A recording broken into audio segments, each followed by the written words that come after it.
Hello குட்டீஸ், welcome to நில்லாஸ் moral stories. இன்றைக்கான story. ஒரு ஊரில் ஒரு ஞானி இருந்தார். அவர் பெரிய ஞானி. அவர்கிட்ட நிறையா பேர் சீடர்களாகவும் இருந்தாங்க.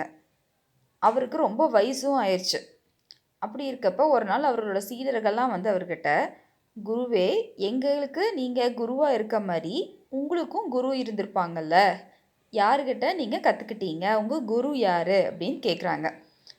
உடனே இந்த குரு சொல்கிறாரு, நான் வாழ்க்கையில் நிறையா பேர்த்துக்கிட்டேருந்து நிறையா விஷயத்த கற்றுக்கிட்டேன். அவங்க எல்லாருமே எனக்கு குரு தான். ஆனால் முக்கியமாக 3 பேர்த்துக்கிட்டேருந்து தான் நான் பெரிய பாடங்களை கற்றுக்கிட்டேன். அந்த 3 பேர்த்த பற்றி உங்களுக்கு 3 கதையாக சொல்கிறேன் அப்படின்னு சொல்லிட்டு சொன்னார். அதில் முதலாவதான கதை தான் இன்றைக்கி நம்ம பார்க்க போகிறோம். ஒரு ஊரில் ஒரு திருடன் ஒரு வீட்டில் ஒரு செவுத்து ஏறக்கு ட்ரை பண்ணிகிட்ருக்கான். அந்த ஊருக்கு இந்த குருவும் போகிறார். போனவர் நைட் டைமில் போகிறார். போனவர் அந்த எங்கே தங்கலாம் அப்படின்னு சுற்றி முற்றி பார்க்குறாரு. ஒன்றும் தெரியல. இந்த திருடனும் செவுத்து ஏறக்கு ட்ரை பண்ணிகிட்டு இருக்கதை பார்க்குறாரு. பார்த்துட்டு, தம்பி, இன்றைக்கி நைட் நான் இந்த ஊரில் தங்கணும், எங்கே தங்கலாம் அப்படின்னு சொல்லி கேட்குறாரு. திருடனும் குருவை பார்த்துட்டு, இங்கெல்லாம் நைட்டு இங்கெல்லாம் எங்கேயும் தங்க முடியாதுங்க, நீங்கள் வேணால் ஒரு திருடன் கூடுறது தங்குறது உங்களுக்கு எந்த தொந்தரவும் இல்லைன்னா நீங்கள் என் கூடயே தங்கிக்கலாம் அப்படின்னு சொல்கிறாரு. எனக்கு எந்த ப்ராப்ளம் இல்லைன்னு சொல்லிட்டு குருவும் அந்த திருடனோட வீட்லேயே 1 மாதத்துக்கு பக்கம் தங்குறாரு.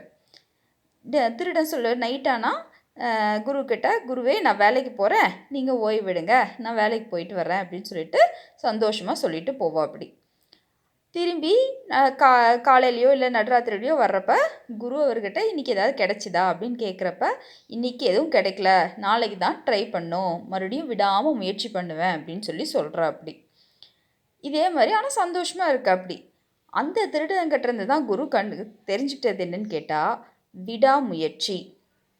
அதாவது 1 மாதமாக அவரும் பார்த்துட்டே இருக்கிறாரு. ஒரு நாள் கூட அந்த திருடனுக்கு எந்த பொருளும் கிடைக்கவே கிடையாது. ஆனாலும் விடாமல் அடுத்த நாளுங்கிறத முயற்சி செய்யணும் அப்படிங்கிறத அவர்கிட்டேருந்து கற்றுக்கிட்டேன். நானும் தியானம் டெய்லியும் பண்ணுவேன். ஆனால் அதோட பலன் ஒரு நாள் கூட எனக்கு தெரிஞ்சது கிடையாது.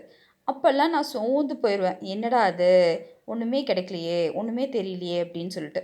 ஆனால் விடாமல் முயற்சிப்பேன். அப்போல்லாம் எனக்கு அந்த திருடன் தான் ஞாபகம் வருவான். அதனால் விடாமல் முயற்சி பண்ணதுனால தான் நான் இன்றைக்கி குருவாக இருக்கேன் அப்படின்னு சொன்னார். Thank you.